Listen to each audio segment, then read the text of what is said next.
네 남편 바람났냐? 밤마다 자꾸 기어나가? 바깥일은 아내가 하고 살림을 맡은 도윤이 오늘도 눈치를 살피고 밤에 몰래 나갑니다. 몇 시간 전 어머, 이 집 사위 동네 아줌마들한테 인기 많아서 좋겠어요. 밤에 나가셔서 새벽에 들어오십니다. 급기야 장모와 아내는 미행을 시작하고 눈앞에 펼쳐진 놀라운 사실을 맞이하게 되는데 과연 이들에겐 무슨 일이 있었던 걸까요? 사연이 궁금하시면 구독과 좋아요 해주시고 어디서 듣고 계신지 댓글로 남겨주세요. 그곳에 항상 보물 같은 일들이 펼쳐지길 바라겠습니다. 저녁 6시가 조금 넘은 시간이었습니다. 부엌에서 된장국 냄새가 번지고 있었어요. 가스불 위 냄비가 보글보글 끓어오르는 소리와 함께 도윤의 손은 쉬지 않고 움직였습니다. 계란말이를 썰고 식탁을 닦고 도시락통을 씻어 뒤집어 엎었죠. 냉장고 옆 메모지도 한 번 더 확인했습니다. 내일 유치원 준비물, 색연필, 풀, 가위, 3가지 모두 아침에 가방 안에 이미 넣어뒀습니다. 아들 시우가 식탁 의자에 올라앉으며 2발을 흔들었어요. 아빠 밥이 제일 맛있어. 도윤은 그냥 웃었습니다. 별것 아닌 말이었는데 이상하게도 오늘 하루 중 가장 가슴에 닿는 말이기도 했어요. 그때 현관문이 열렸습니다. 장모 금내였어요. 금내는 신발을 벗다 말고 시선을 부엌 쪽으로 던졌습니다. 앞치마를 두른 사위가 냄비를 들고 서 있는 모습이 눈에 들어오자 입꼬리가 미묘하게 내려앉았죠. 사내가 부엌에서 앞치마 두르고 서 있는 꼴은 봐도 적응이 안 된다니까. 도윤은 들은 척 못 들은 척 했습니다. 그 사이 시우가 외할머니와 눈이 마주치자 슬그머니 아빠 쪽으로 몸을 붙였어요. 6살짜리가 이미 눈치를 보고 있었습니다. 잠시 뒤 지안이 퇴근에 들어왔어요. 현관에 가방을 내려놓는 손이 무거워 보였습니다. 하루치 피로가 그 손에 고스란히 담겨 있었죠. 금내는 딸이 들어오는 순간을 기다렸다는 듯 말을 꺼냈습니다. 내가 밖에서 뼈 빠지게 벌어오는데 저 인간은 집에서 국이나 끓이고 있으니 내 속이 터진다. 엄마 그만해. 힘이 없는 목소리였어요. 싸우려는 게 아니라 그냥 더 이상 듣기 싫다는 목소리였습니다. 도윤은 분위기를 바꾸려 시우를 불러 장난을 걸었어요. 시우가 깔깔 웃으며 아빠 손을 잡아당겼고 잠깐 방안이 환해지는 것 같았습니다. 그러자 금내가 나지막이 한마디를 얹었어요. 가정적인 척은 혼자 다 하네. 도윤은 아무 말 하지 않았습니다. 입술을 꾹 다물고 시우 앞접시에 반찬을 덜어줬죠. 그 침묵이 금내 눈에 어떻게 보였을지는 모르지만 도윤에게 그건 그냥 버티는 방법이었습니다. 그런데 그때였어요. 시우가 갑자기 칭얼거리기 시작했습니다. 도윤이 얼른 손등으로 아이 이마를 짚었어요. 뜨거웠습니다. 말없이 체온계를 꺼내 겨드랑이에 끼워주고 약통을 열고 미지근한 물에 적신 수건을 이마 위에 얹었습니다. 손이 한 번도 멈추지 않았어요. 금례가 다가와 시우 이마에 손을 뻗었습니다. 그런데 이미 수건이 먼저였어요. 약도 체온 기록도 전부 이미 되어 있었죠. 금례는 손을 거두며 잠시 멈췄습니다. 딱히 뭐라 할 말이 없었어요. 그 순간만큼은요. 그 사이 지안 휴대폰이 울렸습니다. 야근 연락이었어요. 미안해요. 오늘 또 걱정 말고 일 마치고 와요. 시우는 내가 볼게. 지안이 나간 뒤 도윤은 잠깐 통장 앱을 열었습니다. 화면에는 아버지 병원비 계산 메모가 켜져 있었어요. 숫자들이 눈앞을 스쳐 지나갔습니다. 도윤은 천천히 화면을 껐습니다. 아무 말 없이요. 밤이 깊어졌어요.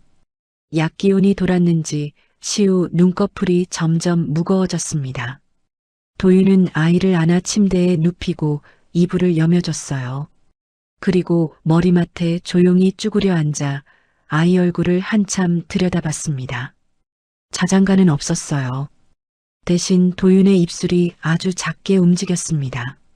수술비, 입원비, 모자란 금액. 시우는 그 소리를 자장가처럼 들으며 스르르 잠이 들었죠. 아빠는 아이가 잠든 뒤에도 한참을 그 자리에 앉아 있었습니다. 밤 9시였어요. 도윤은 자리에서 일어나 조용히 검은 가방을 챙겼습니다. 바로 그때 금내가 물을 마시러 거실로 나왔어요. 현관 앞에 서 있는 사위와 눈이 딱 마주쳤습니다. 이 시간에 어딜 가요? 잠깐 바람 좀 쐬고 오겠습니다. 금내 눈빛이 달라졌어요. 싸늘해졌습니다. 애 아픈 집에서 바람을 쐬러 나가? 아주 제정신이 아니네. 도윤은 더 이상 말하지 않았습니다. 문이 닫혔어요. 금내는 그 닫히는 문을 한참 바라봤습니다. 골목으로 사라지는 뒷모습이 눈에 밟혔어요. 설명이 안 되는 뭔가가 가슴 한켠에 자리를 잡았습니다. 자정이 훌쩍 넘어서야 지안이 돌아왔어요. 금내가 기다렸다는 듯 말을 꺼냈습니다. 내 남편 내 열나는 밤에 검은 가방 메고 나가더라. 내가 모르는 데를 다니는 것 같아. 엄마, 또 시작이야? 지안은 넘기려 했습니다. 그런데 처음 듣는 이야기였어요. 남편 방문을 살짝 열어봤습니다. 해열제는 머리맡에 놓여 있었고 물수건은 개켜져 있었고 시우 이불은 단정하게 여며져 있었어요. 아무것도 달라진 것이 없었습니다. 그런데 이상하게도 그 정갈한 풍경이 지안을 더 불안하게 만들었죠. 문에 등을 기댔습니다. 설마 라는 말이 마음속 어딘가에서 조용히 떠올랐다가 가라앉았어요. 새벽 2시가 넘었습니다. 현관문이 조용히 열렸어요. 도윤이었습니다. 운동화 앞코에는 먼지가 잔뜩 묻어 있었고 손등에는 가느다란 상처 한 줄기가 나 있었죠. 도윤은 주방에서 손을 씻고 시우 방을 한번 들여다보고 나서야 자리에 누웠습니다. 금내는 눈을 감고 있었어요. 하지만 자는 것이 아니었습니다. 운동화 끄는 소리, 수돗물 소리, 방문이 닫히는 소리를 하나도 빠짐없이 듣고 있었죠. 낮엔 앞치마 두르고 밤엔 딴짓하는구나. 금내는 천장을 바라보며 차갑게 단정을 지었습니다. 그날 밤 금내는 오래도록 잠을 이루지 못했습니다. 눈을 감으면 검은 가방을 메고 현관문을 나서던 사위의 뒷모습이 떠올랐어요. 새벽 2시가 넘어 돌아온 운동화의 먼지, 손등에 나 있던 가느다란 상처. 하나하나 떠올릴수록 가슴 한켠이 싸늘하게 굳어갔습니다. 잠은 끝내 오지 않았어요. 다음 날 아침이었습니다. 도윤은 밤을 꼬박 새운 사람처럼 눈밑이 거먹게 꺼져 있었어요. 그래도 손은 쉬지 않았습니다. 시우죽을 끓이고 체온을 재고 지안이 출근하기 전에 커피까지 내려뒀죠. 지안은 남편의 퀭한 얼굴을 보며 잠깐 미안한 표정을 지었습니다. 그런데 시선이 자꾸 남편 손등 쪽으로 향했어요. 어젯밤 어머니한테 들은 말이 머릿속에서 지워지지 않았던 겁니다. 묻고 싶었습니다. 그런데 금내가 옆에 있었어요. 지아는 결국 아무 말 없이 커피잔만 손에 쥐었습니다. 오후가 되었습니다. 도윤은 유치원 하원 시간에 맞춰 정문 앞에 서 있었어요. 시우가 가방을 들썩이며 뛰어나오자 도윤은 무릎을 굽히고 아이를 받아 안았습니다. 그때 옆에서 아이를 기다리던 엄마 2명이 다가왔어요. 어머, 도윤 씨. 저번에 알려주신 소아과 덕분에 저희 애도 열 잡혔어요. 정말 감사해요. 요즘 감기가 독하게 돌아요. 물 자주 먹이시고 재울 때 양말 꼭 신기세요. 도윤은 자연스럽게 웃으며 답했습니다. 그 사이 시우 친구 하나가 넘어져 울음을 터뜨렸어요. 도윤은 망설임 없이 그 아이 앞에 무릎을 꿇고 앉아 무릎을 살펴봤습니다. 괜찮아. 많이 안 다쳤네. 손으로 흙을 털어주자 아이가 금세 울음을 그쳤어요. 옆에서 보던 엄마들이 저도 모르게 감탄 섞인 시선을 나눴습니다. 그 장면을 멀찌감치서 바라보는 사람이 있었어요. 동네 주민 박정숙이었습니다. 장을 보러 나왔다가 우연히 하원 앞을 지나치던 참이었죠. 박정숙은 잠깐 발걸음을 멈추고 그 모습을 눈에 담았습니다. 그리고 무언가 흥미롭다는 듯 입꼬리를 살짝 올리며 자리를 떠났어요. 저녁 무렵이었습니다. 금내는 동네 마트에서 장을 보고 있었습니다.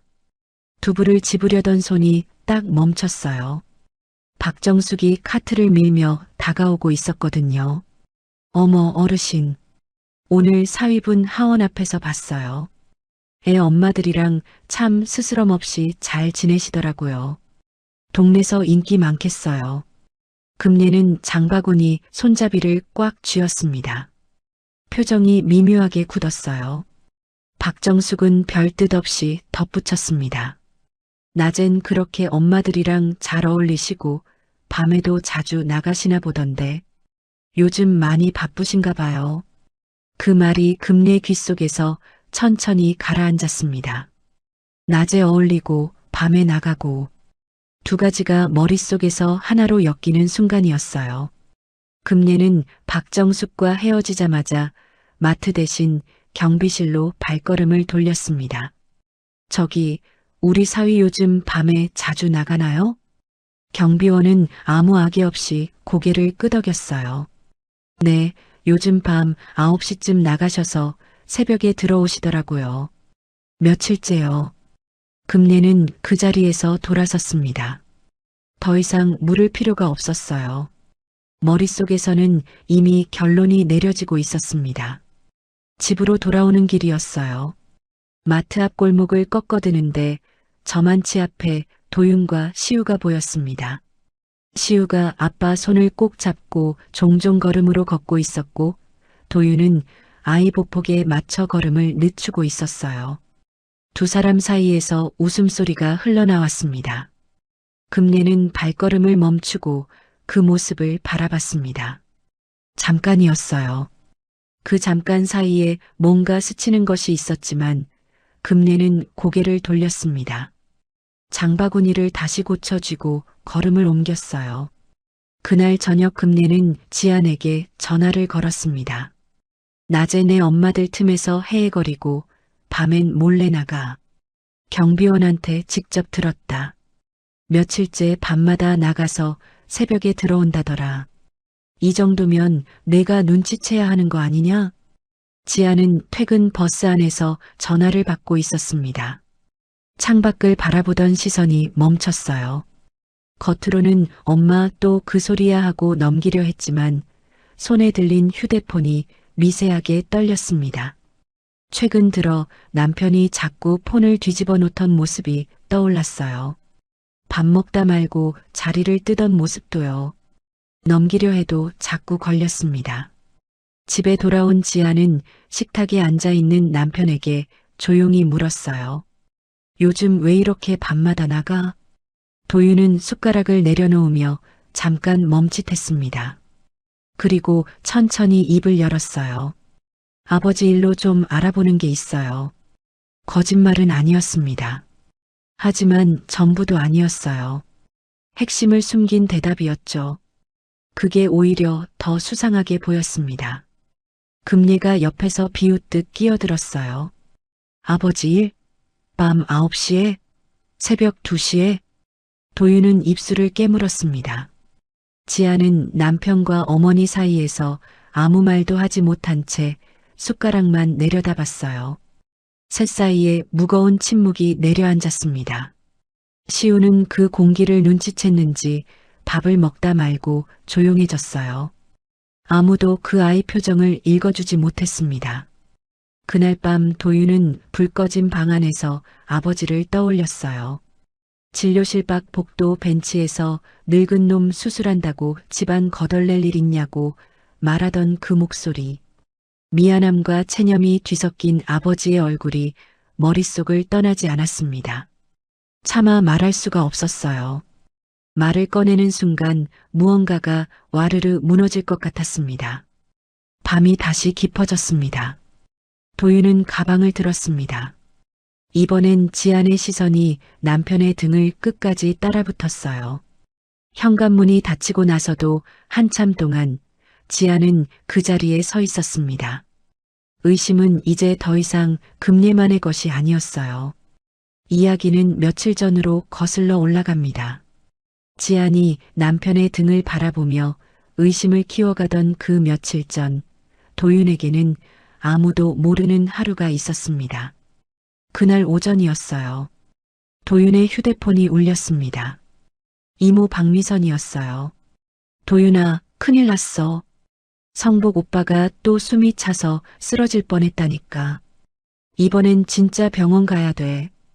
그냥 넘길 상황이 아니야. 도윤은 전화를 끊자마자 시우를 이웃집에 잠깐 부탁하고 아버지가 사는 반지하 집으로 달려갔습니다. 아버지 한성복은 낡은 소파에 기대어 앉아 괜찮다는 듯 손을 저었어요. 하지만 안색이 좋지 않았습니다. 입술 끝에 파르스름한 기운이 돌고 있었죠. 도윤은 아무 말 없이 아버지 팔을 잡아 일으켜 세웠습니다. 대학병원 진료실이었어요. 의사가 검사 결과지를 펼치며 입을 열었습니다. 수술 시기를 더 미루시면 위험합니다.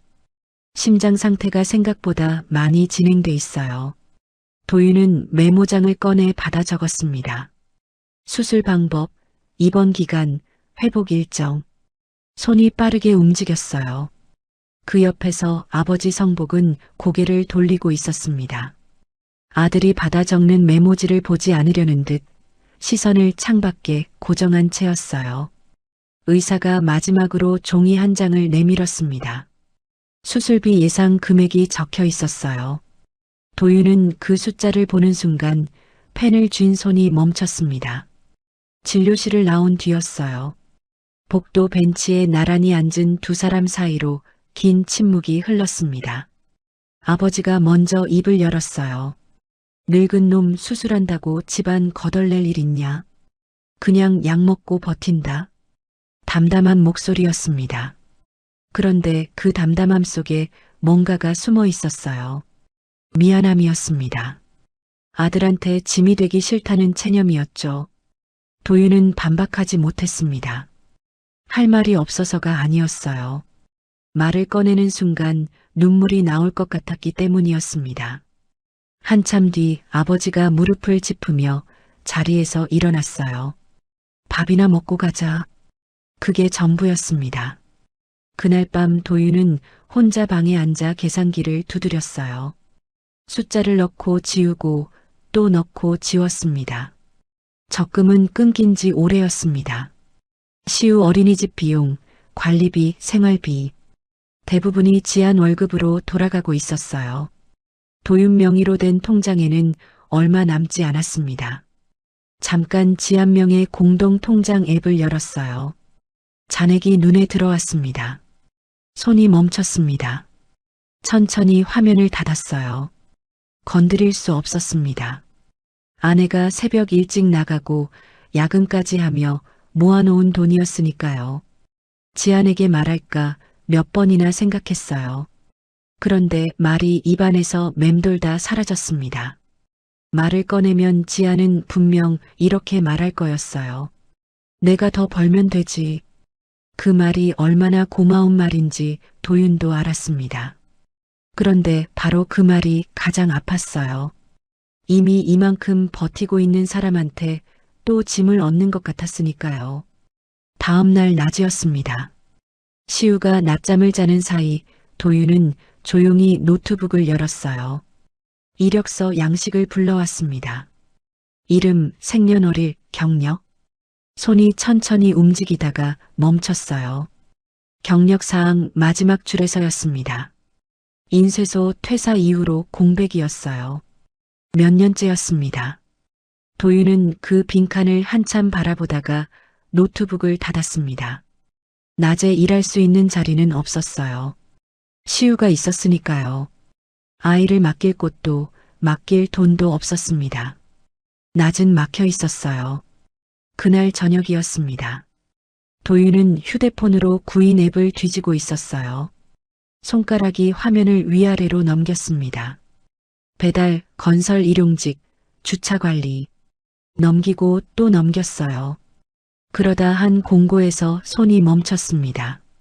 물류창고 야간 포장 보조. 밤 9시부터 새벽 2시. 당일 지급 가능.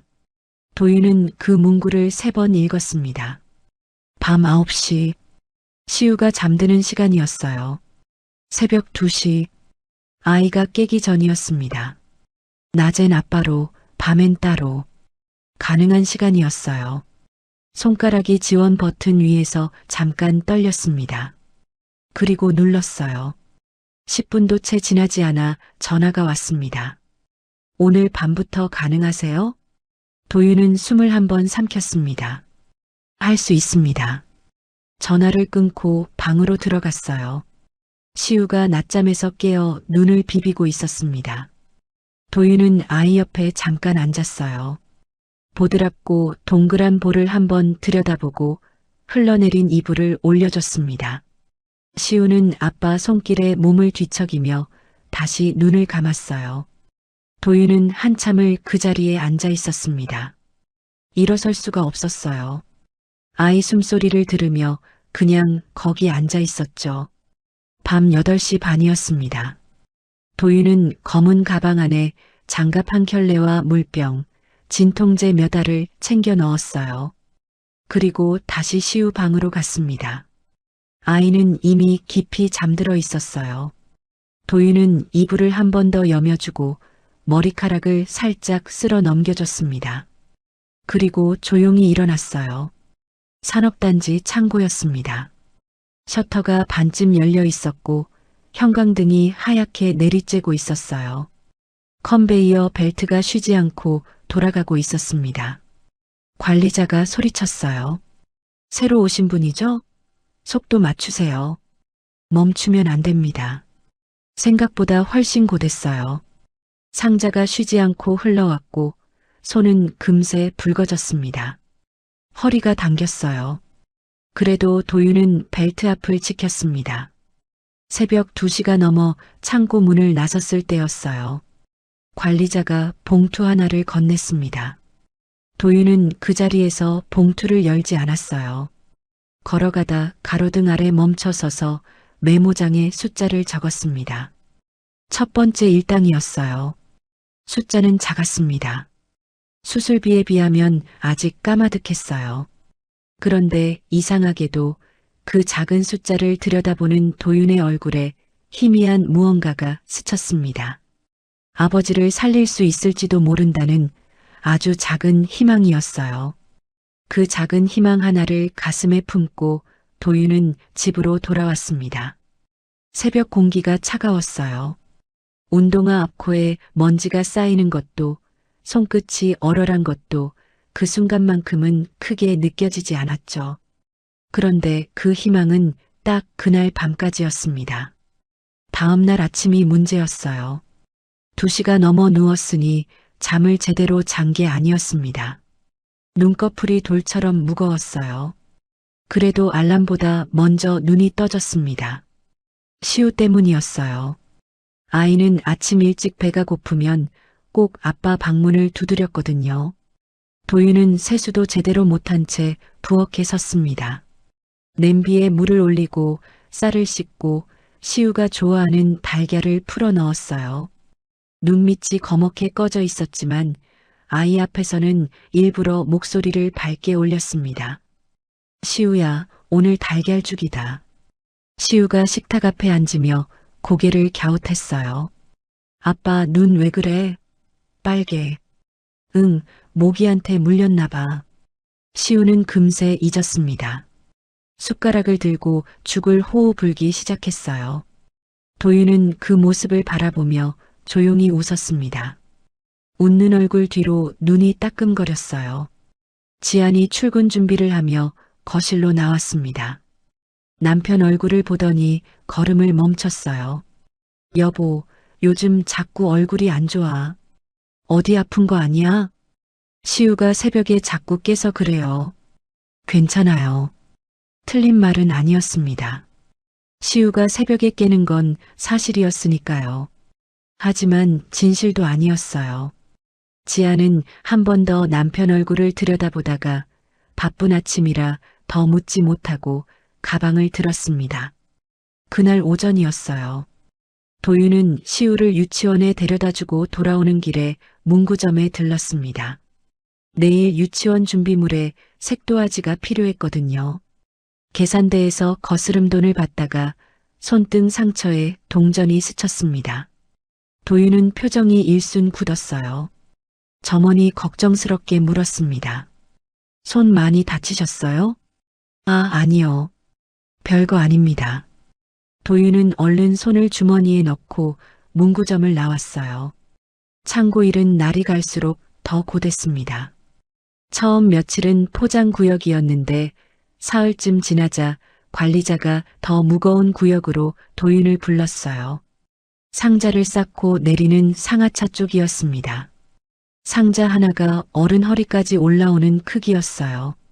모서리가 날카로웠고 테이프 롤이 손가락 사이를 파고들었습니다. 어느 순간 허리가 뻐끔하게 당기는 느낌이 왔어요.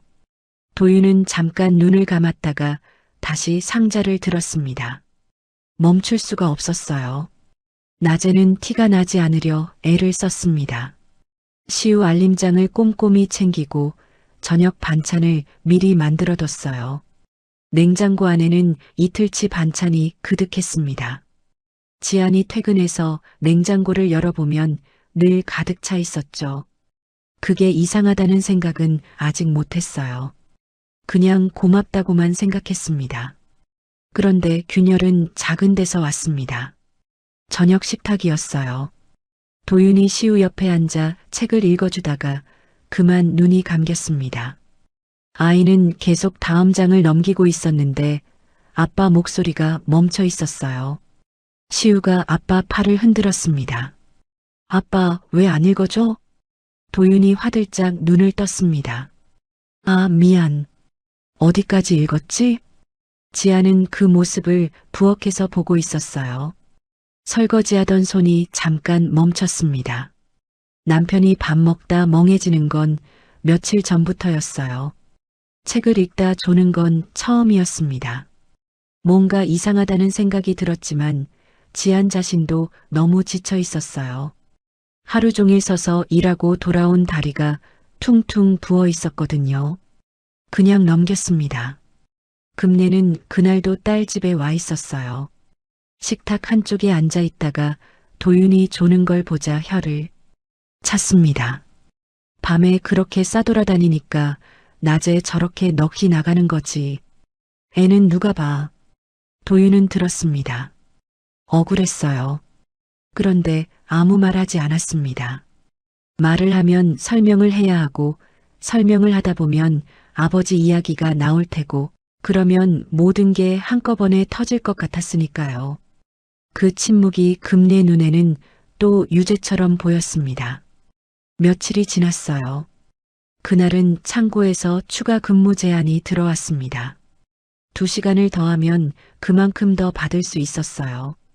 도윤은 잠깐 고민했습니다. 돈은 급했어요. 수술 날짜가 다가오고 있었거든요. 그런데 새벽 4시가 넘어 들어오면 집에서 눈치채기 쉬워질 것 같았습니다. 도윤은 결국 추가 근무를 받았어요. 그날 밤이었습니다. 시우가 자다가 깼어요. 아빠를 찾는 소리가 들렸습니다. 지안이 아이 방으로 달려가 등을 다독였어요.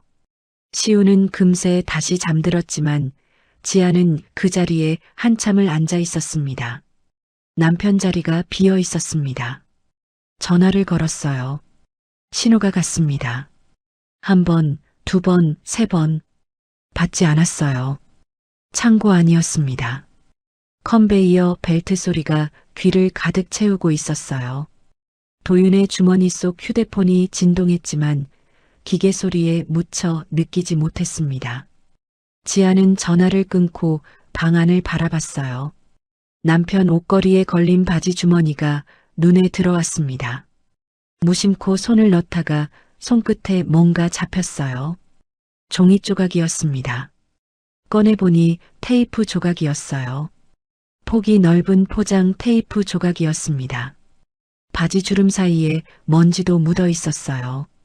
이상한 냄새도 났습니다. 종이박스 냄새였는데 지아는 그게 어디서 나는 냄새인지 알 수 없었어요. 그때 금례 목소리가 방 밖에서 들려왔습니다. 지아나, 아직도 안 들어왔어? 이 시간에 전화도 안 받는 남자가 정상이야? 이제도 아니라고 할 거냐? 지아는 아무 대답도 하지 않았습니다. 테이프 조각을 다시 주머니 안에 넣고 조용히 방문을 닫았어요. 새벽이 되어서야 현관문이 열렸습니다. 도윤이 들어왔어요. 지아는 자는 척했습니다. 하지만 눈은 떠져 있었어요. 남편이 조용히 손을 씻고 옷을 갈아입고 자리에 눕는 소리를 처음부터 끝까지 듣고 있었습니다. 잠이 오지 않았어요. 지아는 그날 이후로 잠자리에서 남편 소리를 듣는 버릇이 생겼습니다. 현관문이 열리는 소리, 손 씻는 소리, 방문이 닫히는 소리. 자는 척하면서 그 소리들을 하나하나 세웠어요. 몇 시에 들어왔는지, 얼마나 조심스럽게 움직이는지 믿고 싶었습니다. 그런데 믿으려 할수록 자꾸 다른 생각이 비집고 들어왔어요. 그 무렵부터 금례의 발걸음이 더 잦아졌습니다. 딸 집에 오는 횟수가 눈에 띄게 늘었어요. 이유는 늘 그럴듯했습니다. 반찬을 해왔다. 시우 얼굴이 보고 싶었다. 지나가다 들렀다. 그런데 집에 오면 꼭 한 번씩은 도윤을 향해 말을 던졌어요. 오늘은 어디 안 나가? 대놓고 추궁하는 말은 아니었습니다. 그냥 묻는 것처럼 들렸어요. 하지만 그 말 속에 담긴 눈빛은 달랐습니다. 도윤이 대답을 하든 안 하든 금례는 이미 자기 안에서 결론을 내려놓고 있는 사람의 눈빛이었어요. 어느 날 오전이었습니다. 도윤이 베란다에서 빨래를 널고 있었어요. 휴대폰이 울렸습니다. 창고 반장이었어요. 이번 주 추가 인력이 필요하다며 더 나올 수 있냐는 문의였습니다. 도윤은 얼른 안방으로 들어가 문을 닫고 조용히 통화를 마쳤어요. 그 모습을 금례가 봤습니다. 거실 소파에 앉아 있다가 도윤이 전화를 받자마자 방으로 들어가는 뒷모습을 눈으로 좇은 거였어요. 금례는 입술을 꾹 다물었습니다. 속으로 중얼거렸어요. 밖에서 연락 올 때가 어디 있다고 저렇게 숨어서 받는 거야. 도윤이 방에서 나오자 거실은 아무 일도 없었다는 듯 조용했습니다. 금례는 시우 옆에 앉아 텔레비전을 보고 있었어요. 하지만 눈은 화면을 보고 있지 않았습니다. 그날 오후였어요. 금례는 도윤이 잠깐 마트에 간 사이 거실에 놓인 검은 가방에 손을 뻗었습니다. 지퍼 손잡이를 잡았어요. 그때였어요. 외할머니, 그러면 안 돼. 시우였습니다. 거실 한쪽에서 블록을 쌓고 있던 시우가 고개를 들고 외할머니를 바라보고 있었어요. 6살짜리 눈빛이 생각보다 단단했습니다. 금례는 손을 걷었어요. 아이한테 그런 말을 들었다는 게 기분이 나빴습니다. 아니, 민망했어요. 그 민망함이 오히려 도윤을 향한 감정을 더 날카롭게 만들었습니다. 며칠 뒤 저녁이었습니다. 금례는 친구에게 전화를 걸었어요. 목소리가 낮았습니다. 요즘 세상엔 집에서 애 보는 사위들이 더 문제야. 겉으론 순한 척하면서 뒤로 호박씨를 까거든. 딱 그 꼴이 우리 집 사위야. 창문 너머 마당에서는 도윤이 시우와 공놀이를 하고 있었어요. 시우가 공을 차면 도윤이 과장되게 넘어지는 척했고 시우는 배를 잡고 깔깔 웃었습니다. 금례는 그 모습을 창문 너머로 보면서도 전화를 끊지 않았어요. 눈앞에 보이는 것보다 자기 안에 굳어버린 생각이 더 컸습니다. 그 무렵 도윤은 창고에서 추가 근무 제안을 또 받았어요. 수술 날짜가 잡혔습니다. 날짜를 보는 순간 도윤의 손이 굳었어요. 남은 금액을 채우려면 더 나가야 했습니다. 화장실 거울 앞에 섰어요. 눈밑이 내려앉아 있었고 볼이 꺼져 있었습니다. 도윤은 잠깐 자기 얼굴을 들여다봤어요. 그리고 물로 세수를 하고 고개를 들었습니다. 나갈 수밖에 없었어요. 그날 밤이었습니다. 시우가 잠든 뒤 도윤은 가방을 챙겼어요. 현관에서 운동화 끈을 묶는데 안방 쪽이 조용했습니다. 지안이 일찍 잠든 것 같았어요. 도윤은 안도하며 문을 열었습니다. 그런데 안방에서는 지안이 잠들어 있지 않았어요. 불을 끈 채 천장을 바라보고 있었습니다. 현관문이 닫히는 소리가 들리자 지안은 눈을 감았어요. 그리고 다시 떴습니다. 남편 서랍이 눈에 들어왔어요. 낮에 시우 옷을 정리하다가 잠깐 스쳤던 기억이 났습니다. 지안은 일어나 서랍을 열었어요. 양말 밑에 명함 한 장이 꽂혀 있었습니다. 병원 명함이었어요. 심장내과. 지안은 그 두 글자를 가만히 들여다봤습니다. 심장내과. 손가락으로 짚었어요. 뭔가 스치는 게 있었지만 생각이 거기까지 닿지 않았습니다. 이미 의심이 다른 방향으로 굳어버린 탓이었어요. 명함을 제자리에 넣고 서랍을 닫았습니다. 지아는 다시 침대에 누웠어요. 그때 시우 방에서 소리가 났습니다. 뒤척이는 소리였어요. 아빠. 지안이 얼른 시우 방으로 들어갔습니다. 시우는 반쯤 눈을 뜬 채 이불을 더듬고 있었어요. 아빠 어딨어? 아빠는 잠깐 나갔어. 엄마 여기 있잖아. 아빠 오늘도 늦게 와. 지아는 대답하지 못했어요. 시우 등을 토닥이며 아이가 다시 잠드는 걸 기다렸습니다. 시우 눈꺼풀이 천천히 내려앉았어요.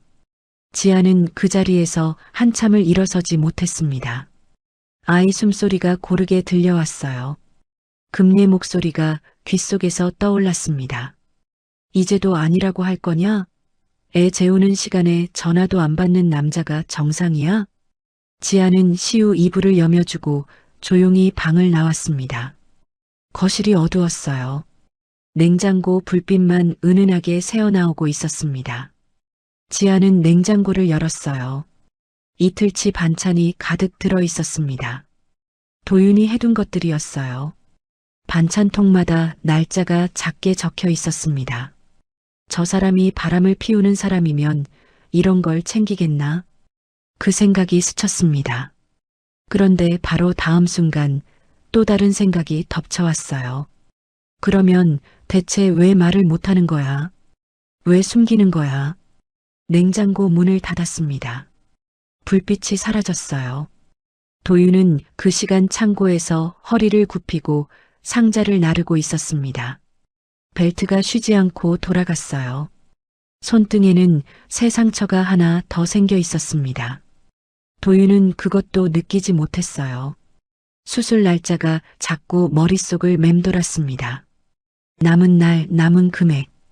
그것만 생각했어요. 벽에 기대어 잠깐 숨을 고르며 도윤은 속으로 중얼거렸습니다. 지금이라도 말해야 하나? 그런데 말하면 정말 다 무너질까? 대답은 나오지 않았습니다. 관리자 목소리가 다시 울렸어요.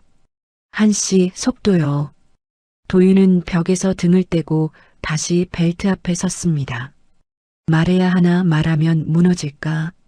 도윤은 그 물음을 며칠째 가슴에 묻어두고 있었습니다. 대답은 여전히 나오지 않았어요. 그러는 사이 집안의 공기는 조금씩 더 무거워지고 있었습니다. 결국 터진 건 아침 식탁이었어요. 지안이 밥을 푸다 말고 숟가락을 내려놓았습니다. 그리고 남편을 똑바로 바라봤어요. 도대체 어디 가는 건데요? 밤마다. 도윤은 국그릇을 들다가 멈췄습니다. 잠시 침묵이 흘렀어요. 시우는 그 공기를 눈치챘는지 숟가락을 입에 넣은 채 아빠와 엄마를 번갈아 봤습니다. 도윤은 천천히 국그릇을 내려놓았어요. 조금만 기다려줘요. 지안의 눈빛이 흔들렸습니다. 그리고 굳었어요. 기다리라는 말만 몇 번째예요? 나는 당신 아내인데 왜 내가 아무것도 모르고 있어야 해요? 목소리가 올라갔습니다. 도윤은 미안한 얼굴을 했어요. 그런데 입이 열리지 않았습니다. 말이 목구멍까지 올라왔다가 다시 내려갔어요. 지아는 그 침묵이 더 답답했습니다. 말을 못하는 건지 안 하는 건지 알 수가 없었으니까요. 금례가 옆에서 끼어들었어요. 말을 못하는 건 캥기는 게 있어서지. 떳떳하면 못할 말이 어디 있겠어. 도윤이 고개를 들었습니다. 금례와 눈이 마주쳤어요. 잠깐 두 사람 사이에 팽팽한 공기가 흘렀습니다. 도윤은 이번에도 아무 말 하지 않았어요. 입술을 꾹 깨물고 시선을 거뒀습니다. 바로 그때 시우가 숟가락을 내려놓았어요. 밥을 다 먹은 게 아니었습니다. 그냥 먹기 싫어진 거였어요. 아이는 아무 말 없이 고개를 떨구고 앉아 있었습니다. 세 어른 중 누구도 그 아이 표정을 제대로 읽지 못했어요. 도윤만 그 모습을 보고 가슴이 내려앉았습니다. 그게 또 도윤의 입을 막았어요. 식사가 끝났습니다. 아무것도 해결되지 않은 채였어요. 도윤은 그날 지안이 출근하고 나서 혼자 집안을 정리했습니다. 화장실 청소를 하고 장을 봐서 냉장고를 채웠어요. 시우 가방에 내일 준비물도 미리 넣어뒀습니다. 이틀치 반찬까지 만들어 뚜껑을 닫아 냉장고에 넣었어요. 자기가 없는 동안의 빈자리를 미리 채워놓으려는 것처럼요. 저녁에 지안이 돌아와 냉장고를 열었습니다.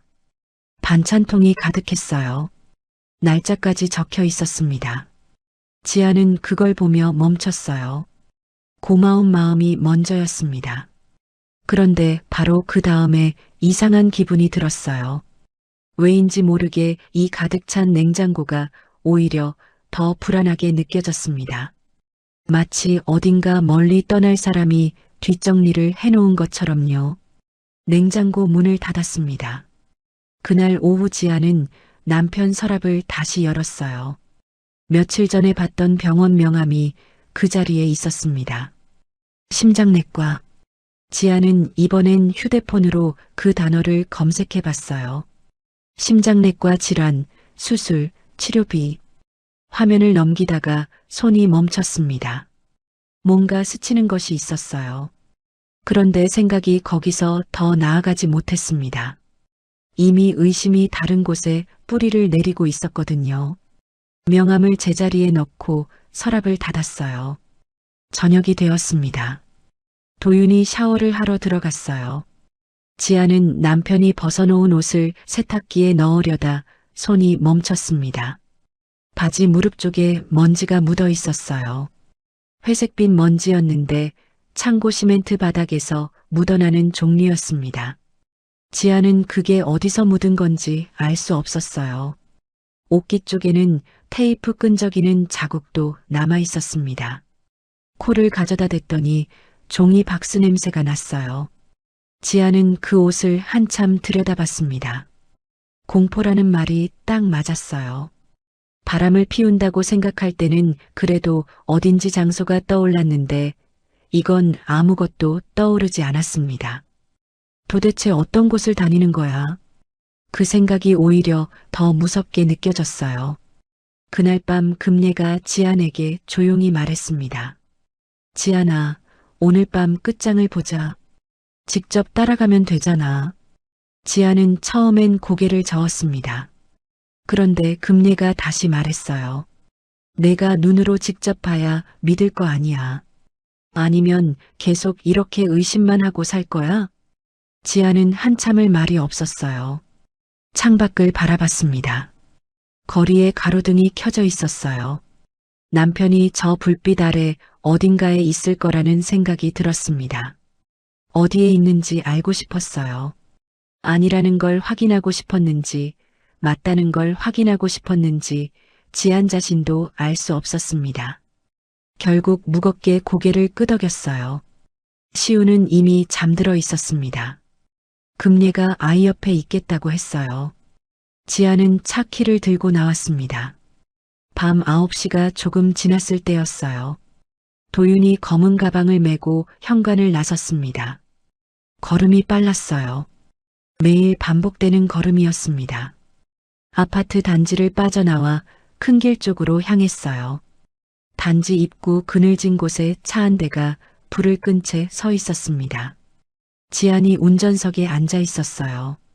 조수석에는 금례가 있었습니다. 두 사람은 아무 말 없이 도윤의 뒷모습을 바라봤어요. 도윤은 눈치채지 못했습니다. 걸음을 멈추지 않았어요. 정류장에 셔틀버스가 서 있었습니다.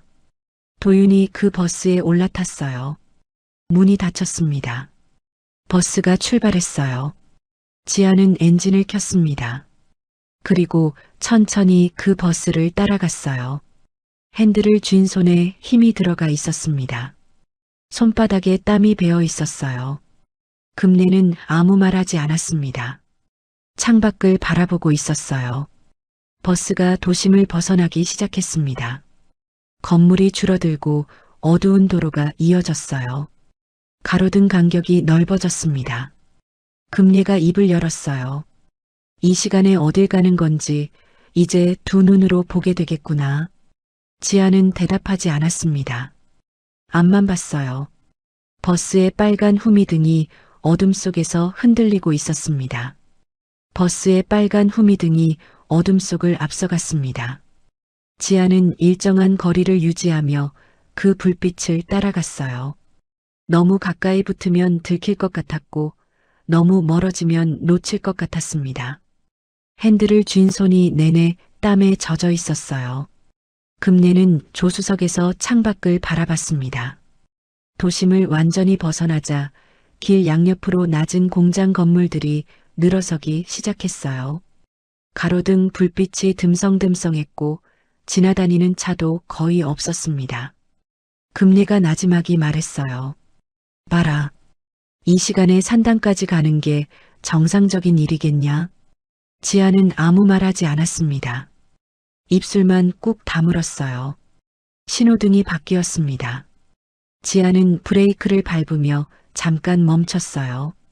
앞서가던 버스가 저만치 멀어졌습니다. 빨간 불이 초록으로 바뀌는 그 몇 초 동안 지아는 생각했어요. 그냥 돌아갈까? 이러지 말고 그냥 집으로 돌아가서 남편이 들어오면 그때 물어볼까? 그런데 발이 엑셀을 밟았습니다. 몸이 먼저 움직였어요. 버스가 산업단지 안쪽 정류장에 섰습니다.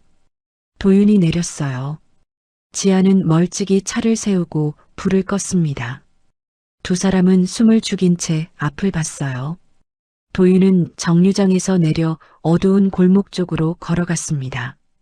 걸음이 익숙했어요. 처음 오는 곳이 아닌 사람의 걸음이었습니다.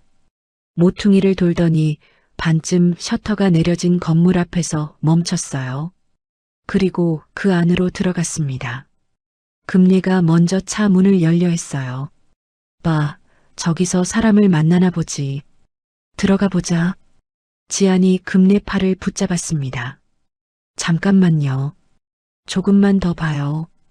두 사람은 차에서 내려 조심스럽게 걸었습니다. 골목 바닥이 울퉁불퉁했어요. 금례가 구두굽이 걸릴 뻔하며 지안 팔을 잡았습니다.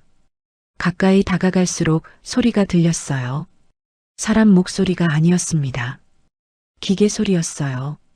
쉬지 않고 돌아가는 묵직한 소리였습니다. 금례가 걸음을 늦췄어요. 소리가 이상했습니다.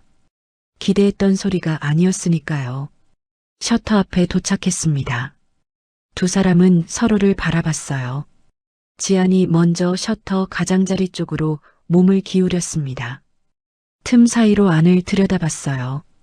형광등 불빛이 하얗게 쏟아지고 있었습니다.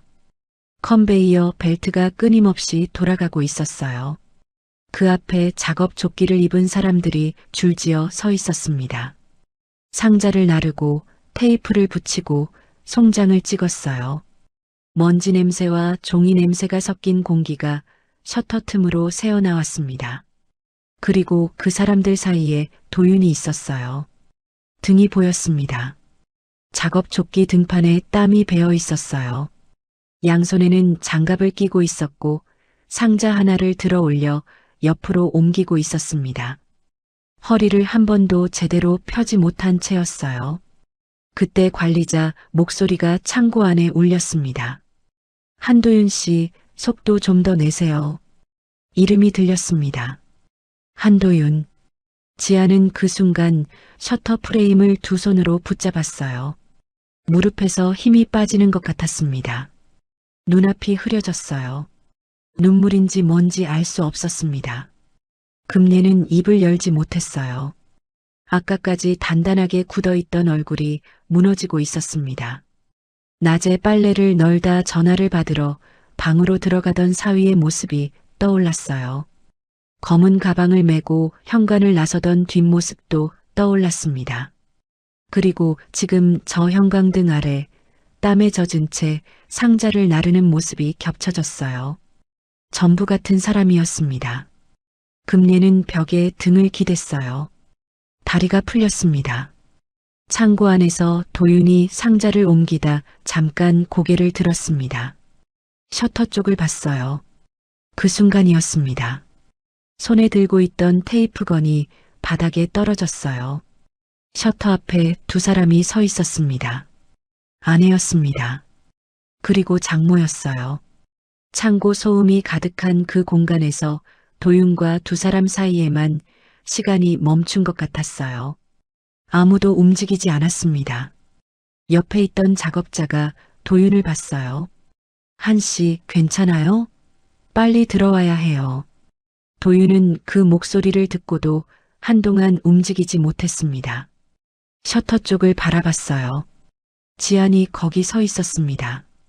지안의 눈이 빨개져 있었어요. 도윤은 천천히 걸어 나왔습니다. 장갑을 낀 손이 옆으로 내려와 있었어요. 아무 말도 나오지 않았습니다. 금례는 시선을 도윤에게 고정했어요. 그리고 처음으로 아무 말도 하지 못했습니다. 독한 말이 입까지 올라왔다가 그냥 사라졌어요. 셔터 너머에서 본 것들이 자꾸 눈앞에 어른거렸습니다. 땀 젖은 셔츠, 굽힌 허리, 멈추지 않던 손. 셋은 한동안 그냥 서 있었어요. 먼저 입을 연 건 지안이었습니다. 목소리가 떨렸어요. 작게 갈라지는 목소리였습니다. 당신 여기서 뭐해요? 그 말이 밤 공기 속으로 흩어졌습니다. 도윤은 대답하지 못했어요. 장갑 낀 손을 천천히 내려다봤습니다. 그리고 다시 아내를 봤어요. 할 말이 없어서가 아니었습니다. 너무 많아서였어요. 어디서부터 시작해야 할지 몰라서였습니다. 창고 안에서는 여전히 컨베이어 벨트가 돌아가고 있었어요. 기계는 세 사람이 거기 서 있다는 걸 모른다는 듯 쉬지 않고 소리를 냈습니다. 당신 여기서 뭐해요?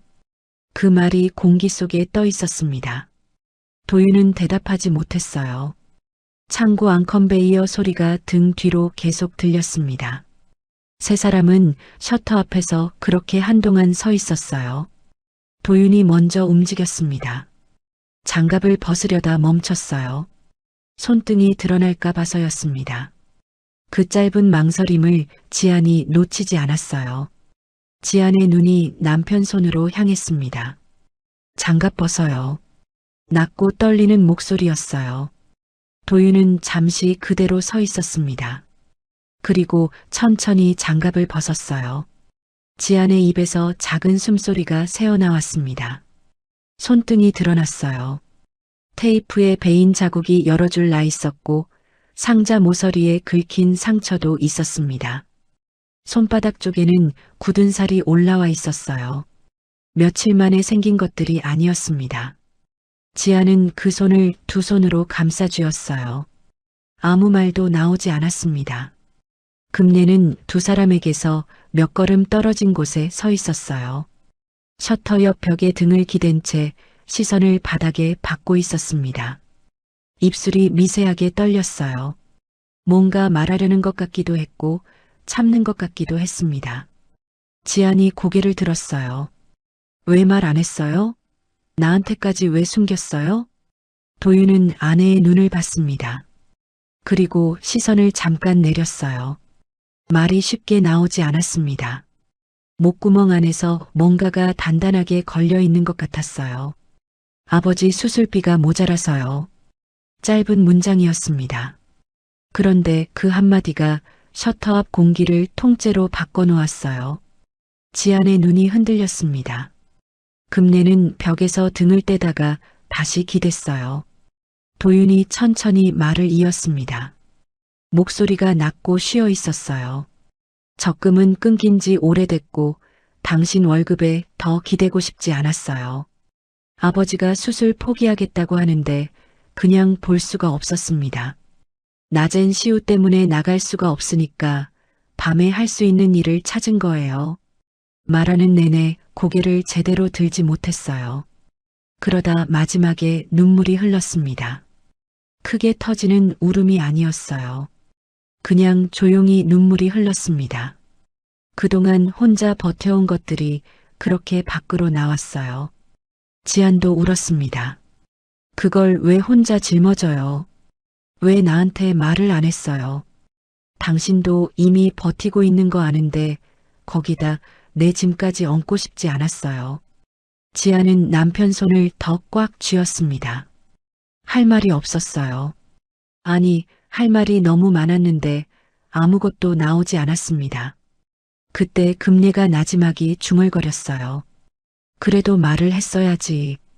도윤이 고개를 들었습니다. 처음으로 장모를 똑바로 바라봤어요. 눈이 마주쳤습니다. 도윤은 잠깐 침묵했다가 입을 열었어요. 말하면 장모님이 또 저부터 꺾어 놓을 거잖아요. 금내의 얼굴이 굳었습니다. 반박하려고 입이 열렸어요. 그런데 말이 나오지 않았습니다. 입이 다시 닫혔어요.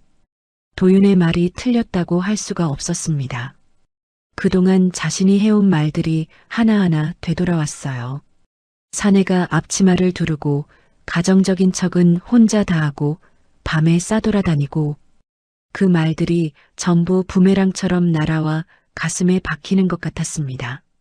금내는 시선을 다시 바닥으로 내렸어요. 도윤이 휴대폰을 꺼냈습니다. 사진 하나를 열어 지안에게 내밀었어요. 병원 진단서였습니다. 아버지 이름과 진단명, 수술 날짜가 적혀 있었어요. 지안은 그 화면을 들여다봤습니다. 손가락으로 날짜를 짚었어요. 그 날짜가 남편이 처음 밤에 나가기 시작한 날과 겹쳤습니다. 지안은 숨을 들이켰어요. 이게 언제부터였어요? 진단받고 나서 바로요. 지안은 화면에서 눈을 떼지 못했습니다. 수술비 예상 금액도 눈에 들어왔어요. 숫자를 보는 순간 그게 단순한 돈 문제가 아니라는 걸 알았습니다. 생존의 문제였어요. 아버지의 생명이 걸린 싸움이었습니다. 남편은 그걸 혼자 짊어지고 매일 밤 이 창고에 왔던 거였어요. 지안이 무너졌습니다. 남편 손을 쥔 채 그 자리에서 울음이 터졌어요. 소리가 나는 울음이었습니다. 참으려 했지만 참아지지 않았어요.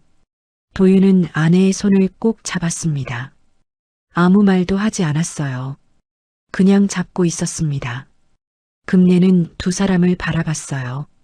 셔터 옆 벽에 기댄 채 두 사람을 바라보다가 시선을 돌렸습니다. 눈가에 뭔가가 맺혀 있었어요. 손등으로 눈밑을 눌렀습니다. 그리고 아무도 모르게 깊은 숨을 한번 내쉬었어요. 창고 안에서 관리자 목소리가 들렸습니다. 한씨, 다시 들어와야 해요. 벨트 돌아가요. 도윤이 그 소리를 듣고 몸을 돌리려 했습니다. 지안이 남편 손목을 잡았어요. 오늘은 안 돼요. 도윤이 아내를 봤습니다. 당신, 오늘은 안 돼요. 이제 혼자 안 보내요. 목소리가 떨렸지만 단단했습니다. 도윤은 잠시 그 눈빛을 바라봤어요. 그리고 천천히 고개를 끄덕였습니다. 창고 안에서 컨베이어 소리가 계속 돌아가고 있었어요. 기계는 아무것도 모른다는 듯 쉬지 않았습니다. 그 소리를 등지고 세 사람은 처음으로 같은 방향을 보고 서 있었어요. 아무도 먼저 걷지 않았습니다. 그냥 잠시 거기 서 있었어요. 셋은 한동안 아무 말 없이 창고 앞 주차장 쪽으로 걸어갔습니다. 기계 소리가 점점 멀어졌어요. 발소리만 남았습니다. 금례는 두 사람보다 몇 걸음 뒤에서 걸었어요. 앞서가는 도윤과 지안의 뒷모습을 바라보며 천천히 따라갔습니다. 주차장 한쪽에 차가 서 있었습니다. 지안이 멈춰 섰어요. 그리고 남편을 돌아봤습니다. 미안해요. 도윤이 고개를 저었어요. 내가 미안하죠. 아니요. 나도 미안해요. 당신 믿고 싶었는데 끝까지 못 믿었어요. 지안의 눈이 다시 빨개졌습니다. 도윤은 아내 얼굴을 봤어요. 지안이 말을 이었습니다. 나는 믿었어요. 근데 무서웠어요. 믿으면서도 자꾸 흔들렸어요. 도윤은 아무 말하지 않았습니다. 그냥 아내 손을 잡았어요. 지안이 그 손을 꽉 쥐었습니다. 두 사람이 조용히 울었어요. 소리 없이 그냥 서 있으면서 울었습니다. 금례는 몇 걸음 떨어진 곳에서 그 모습을 바라봤어요. 두 사람 사이에 끼어들 수가 없었습니다. 아니, 끼어들면 안 된다는 걸 알았어요. 입을 열었다가 닫았습니다. 또 열었다가 닫았어요. 결국 한마디가 겨우 나왔습니다. 그만 가자. 그게 전부였어요. 사과도 변명도 아니었습니다. 하지만 금례가 할 수 있는 말 중에 그게 가장 솔직한 말이었어요. 돌아오는 차 안이었습니다. 지안이 운전을 했어요. 도윤이 조수석에 앉았고 금례는 뒷좌석에 혼자 앉았습니다. 아무도 말하지 않았어요. 라디오도 켜지 않았습니다. 창밖으로 가로등이 하나씩 지나쳐 갔어요. 금례는 뒷좌석에서 창밖만 바라봤습니다. 100m 너머로 앞자리가 보였어요. 지안이 운전하고 도윤이 조수석 창밖을 바라보고 있었습니다. 어느 순간 지안이 한 손을 뻗어 남편 손 위에 올려놓았어요. 아주 작은 동작이었습니다. 도윤이 그 손을 잡았어요. 금례는 그 모습을 100m로 봤습니다. 그리고 시선을 돌렸어요. 창밖이 어두웠습니다. 그날 밤 금례는 잠을 이루지 못했어요. 눈을 감으면 셔터 너머 장면이 떠올랐습니다. 형광등 아래 작업 조끼를 입고 상자를 나르던 도윤의 뒷모습이요. 허리를 한 번도 제대로 펴지 못하면서도 멈추지 않던 모습이었어요. 장갑을 벗었을 때 드러났던 손등도 떠올랐습니다. 베인 자국, 굳은 살. 그 손이 눈앞에서 지워지지 않았어요. 새벽에 물을 마시러 부엌에 나왔습니다. 냉장고 문을 열었어요. 반찬통이 가득 들어 있었습니다. 날짜가 적혀 있었어요. 도윤이 해둔 것들이었습니다. 밤새 창고에서 일하고 돌아와서도 낮에는 이걸 다 해뒀구나. 금례는 냉장고 앞에서 한참을 서 있었어요. 냉기가 얼굴로 흘러왔지만 문을 닫지 못했습니다. 며칠이 지났습니다. 지안과 도윤은 식탁에 마주 앉아 병원비를 다시 계산했어요. 남은 금액을 채우려면 아직 멀었습니다. 도윤이 말했어요. 내가 창고에 계속 나갈게요. 지안이 고개를 저었습니다. 혼자는 안 돼요. 나도 방법을 찾을게요. 지안은 다음날 회사 복지 대출을 알아봤습니다. 생각보다 한도가 됐어요. 서류를 뽑아 가방에 넣으며 지안은 속으로 생각했어요. 이제는 같이 하는 거야. 혼자 짊어지게 두면 안 되는 거야. 그로부터 이틀 뒤였습니다. 지안 휴대폰에 알림이 떴어요. 계좌 이체 알림이었습니다. 보낸 사람 이름이 눈에 들어왔어요. 어머니였습니다. 금액이 작지 않았어요. 메모란에 딱 한 줄이 적혀 있었습니다. 수술비 보태라. 지아는 한동안 그 화면을 바라봤어요. 손이 떨렸습니다. 전화를 걸었어요.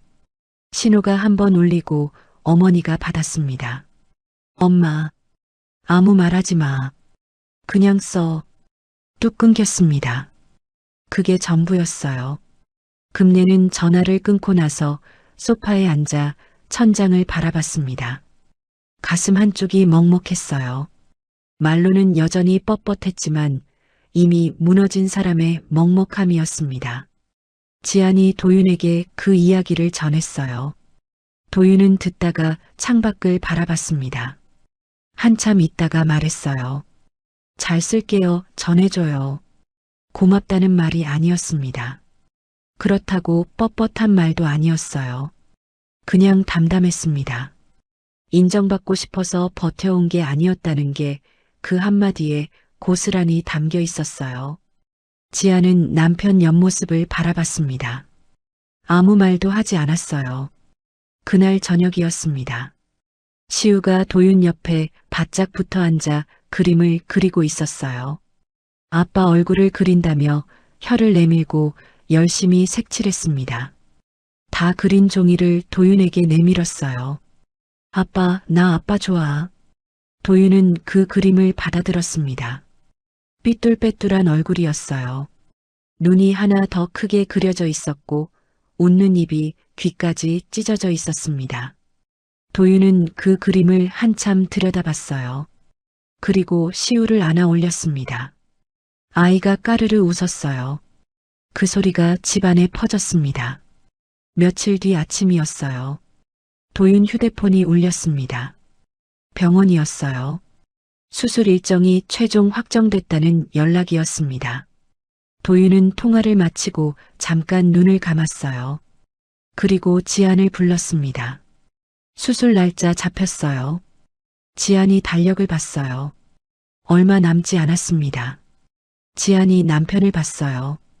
도윤이 지안을 봤습니다. 두 사람은 아무 말하지 않았어요. 이제 진짜 시간과의 싸움이 시작됐습니다. 수술 날짜가 잡혔다는 말을 들은 날 밤, 도윤은 오래도록 잠을 이루지 못했습니다. 천장을 바라보며 날짜를 셌어요. 남은 날들을 하나하나 세다 보면 어느 순간 손가락이 멈췄습니다. 촉박했어요. 그래도 이제는 혼자 세는 게 아니었습니다. 옆에 지안이 있었어요. 그게 달랐습니다. 수술 당일 아침이었습니다. 도윤은 새벽같이 일어나 시우 아침밥을 챙겼어요. 시우는 오늘 하루 이웃집에 맡기기로 했습니다. 아이 가방에 간식과 여벌옷을 넣으면서 도윤의 손이 잠깐 떨렸어요. 시우가 고개를 들었습니다. 아빠 어디가? 할아버지 병원에 가야 해. 금방 올게. 할아버지 아파? 응. 근데 오늘 나으러 가는 거야. 시우는 잠깐 생각하는 표정을 짓더니 고개를 끄덕였습니다. 그리고 품 안에서 뭔가를 꺼냈어요. 며칠 전 그렸던 그림이었습니다. 삐뚤빼뚤한 사람 얼굴 아래 잘 나으세요 라고 받아쓰기 하듯 적혀 있었어요. 할아버지 갖다 줘. 도윤은 그 종이를 받아들었습니다. 한참을 들여다봤어요. 접어서 주머니에 넣었습니다. 아이를 한번 꼭 안아줬어요. 병원 로비였습니다. 도윤과 지안이 나란히 접수대 앞에 섰어요. 지안이 서류를 꺼내 도윤에게 건넸습니다. 여기 서명해요. 도윤이 서류를 받아 사인을 했어요. 별것 아닌 장면이었습니다. 그런데 그 작은 동작 하나가 이전과 달랐어요. 혼자가 아니었으니까요. 둘이 함께하고 있었습니다. 접수를 마치고 대기실로 들어갔어요. 대기실 의자가 길게 이어져 있었습니다. 도윤이 먼저 앉았어요. 지안이 옆에 앉았습니다. 그리고 금례가 들어왔어요. 잠깐 멈칫했습니다. 자리를 봤어요. 도윤 옆이 비어 있었습니다. 지안 옆도 비어 있었어요. 금례는 지안 쪽으로 가서 앉았습니다. 도윤 바로 옆은 아니었어요. 하지만 한 달 전이라면 상상도 못했을 자리였습니다. 같은 줄에 나란히 앉아 있다는 것 자체가요. 셋은 아무 말 하지 않았습니다. 대기실 안은 조용했어요. 가끔 안내 방송이 울렸고 멀리서 카트바퀴 굴러가는 소리가 들렸습니다. 도윤이 자리에서 일어났어요. 아버지 병실로 올라가는 시간이었습니다. 병실 문을 열었을 때 아버지 성복은 침대에 반쯤 기댄 채 창밖을 바라보고 있었어요. 도윤이 들어오는 소리를 듣고 고개를 돌렸습니다. 눈이 마주쳤어요. 왔냐? 네, 아버지. 도윤이 침대 옆 의자에 앉았습니다. 아버지 얼굴이 어제보다 더 창백해 보였어요. 성복이 아들 손을 봤습니다. 손등에 아직 아물지 않은 상처들이 눈에 들어왔어요. 성복은 아무 말 하지 않았습니다. 그 손을 잠깐 바라보다가 천천히 자기 손을 뻗었어요. 그리고 아들 손 위에 올려놓았습니다. 거칠고 마른 손이었어요. 평생 목수일을 해온 손이었습니다. 두 사람 다 아무 말이 없었어요. 창밖으로 햇빛이 들어오고 있었습니다. 괜히 무리했지.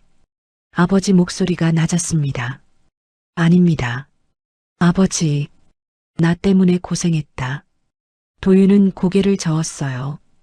이번엔 꼭 수술 받으셔야 합니다. 받았어요. 성복은 대답하지 않았습니다. 아들 손을 꼭 쥐었어요. 그게 대답이었습니다. 잠시 뒤 간호사가 들어와 수술 준비를 안내했습니다. 도윤은 일어나며 주머니에서 종이 한 장을 꺼냈어요. 시우가 그린 그림이었습니다. 아버지 손에 쥐어줬어요. 시우가 갖다 드리래요. 성복은 그 종이를 펼쳐봤습니다. 삐뚤빼뚤한 얼굴 그림과 잘 나으세요. 라는 글씨가 보였어요. 성복의 입꼬리가 올라갔습니다. 주름이 깊게 잡혔어요. 이놈. 작게 중얼거렸습니다. 나쁘지 않은 목소리였어요. 도윤이 병실을 나와 대기실로 돌아왔습니다. 지안이 일어나며 눈으로 물었어요. 도윤이 고개를 끄덕였습니다. 지안이 남편 팔을 살짝 잡았어요. 대기실에 다시 셋이 앉았습니다. 시간이 흘렀어요. 금례가 자리에서 일어났다가 앉기를 몇 번 반복했습니다. 자판기 쪽으로 걸어갔어요. 잠시 뒤 돌아왔습니다. 손에 물 한 병이 들려 있었어요. 금례는 잠깐 멈췄습니다.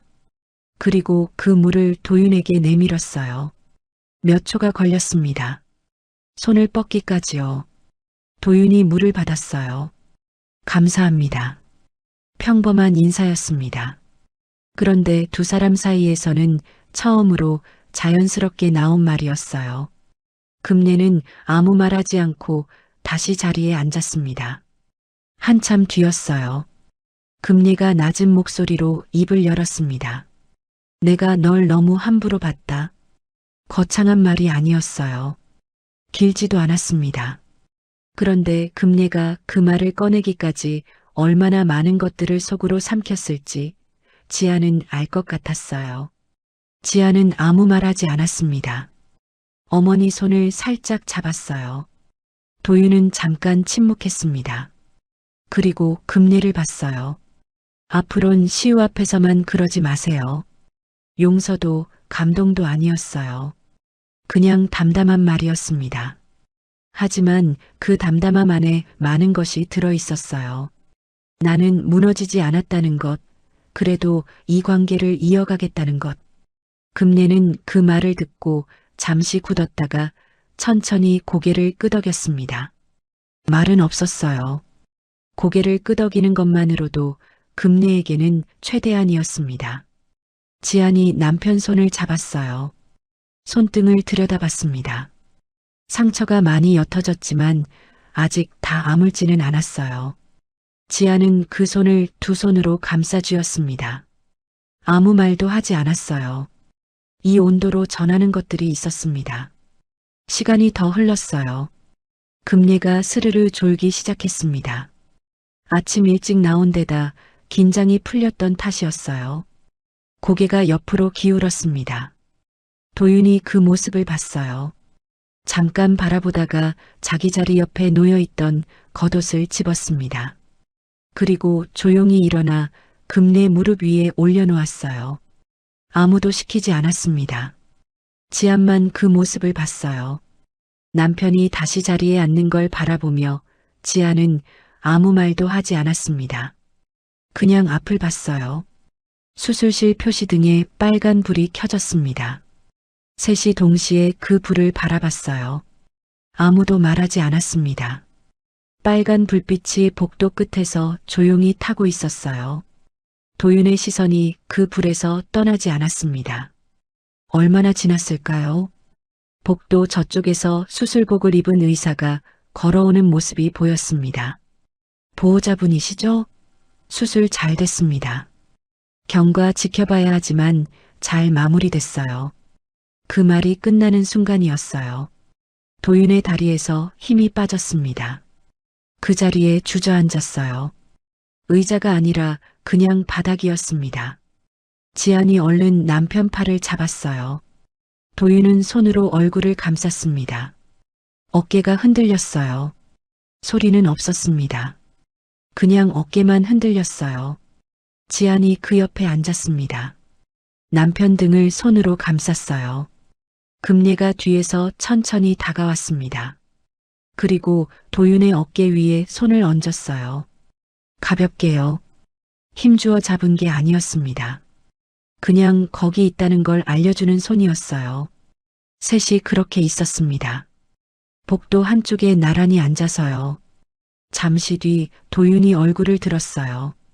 눈이 빨개져 있었습니다. 지안이 휴지를 꺼내 건넸어요. 도윤이 받아 눈을 닦았습니다. 아무도 먼저 일어나지 않았어요. 조금 뒤 회복실에서 연락이 왔습니다. 성복이 눈을 떴다는 소식이었어요. 도윤이 일어섰습니다. 지안도 일어났어요. 금례도 천천히 몸을 일으켰습니다. 셋은 복도를 걸어갔어요. 나란히는 아니었습니다. 도윤이 앞서고 지안이 그 옆에 붙었고 금례가 조금 뒤에서 따라갔어요. 완전히 하나가 된 것은 아니었습니다. 하지만 각자 다른 방향을 보고 있던 사람들이 처음으로 같은 곳을 향해 걷고 있었어요. 복도 끝에 회복실 문이 보였습니다. 햇빛이 창을 통해 비스듬히 들어오고 있었어요. 세 사람의 그림자가 복도 바닥 위에 길게 늘어졌습니다. 완전히 웃지는 않았어요. 하지만 예전처럼 서로를 의심하고 찌르던 관계는 분명히 넘어서 있었습니다. 그것으로 충분했습니다.